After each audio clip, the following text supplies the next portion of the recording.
saya bantu? Selamat pagi Bu. Sebenarnya saya ingin membahas tentang komunikasi di sekolah anak saya.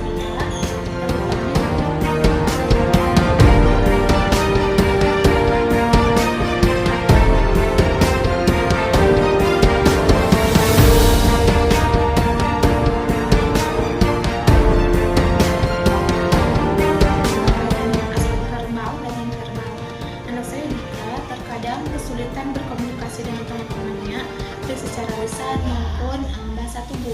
Saya khawatir ini mempengaruhi interaksi sosialnya. Saya mengerti terkait kekhawatiran Ibu.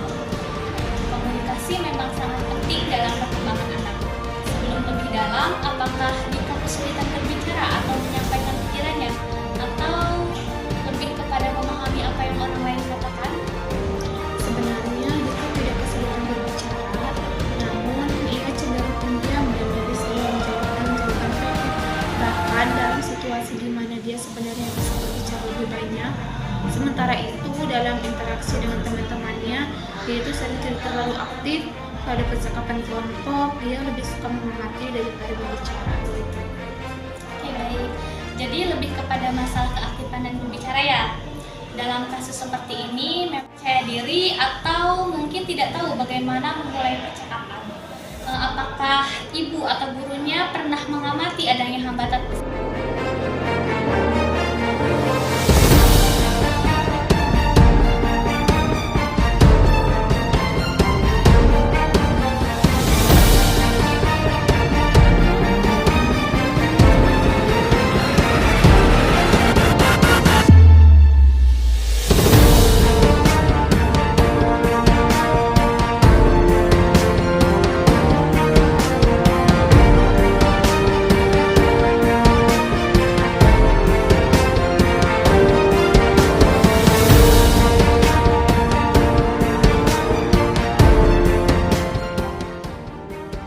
Kalau kita bantu, Sejauh ini saya tidak melihat adanya hambatan besar dalam kepercayaan dirinya.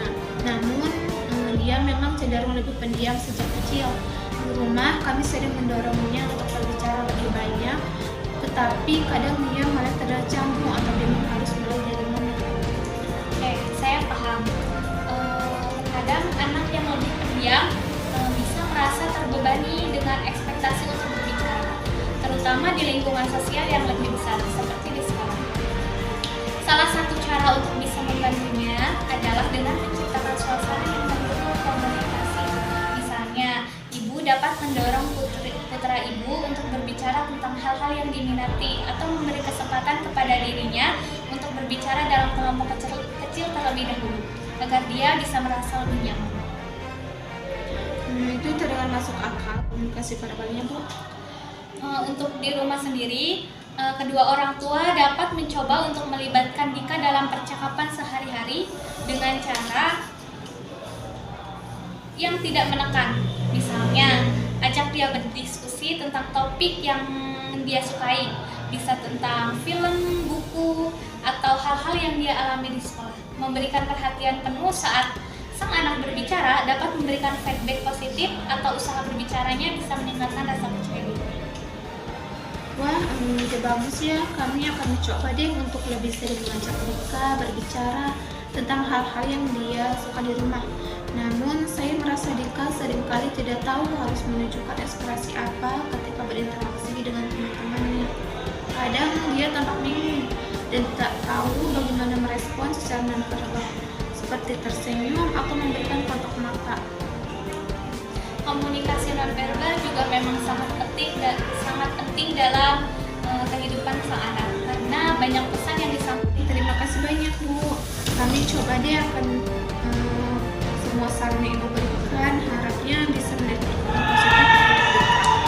Sama-sama Ibu, saya yakin dengan pendekatan yang tepat Dika akan berkembang dengan baik. Jika ada pertanyaan lebih lanjut, jangan ragu untuk menghubungi saya kapan saja.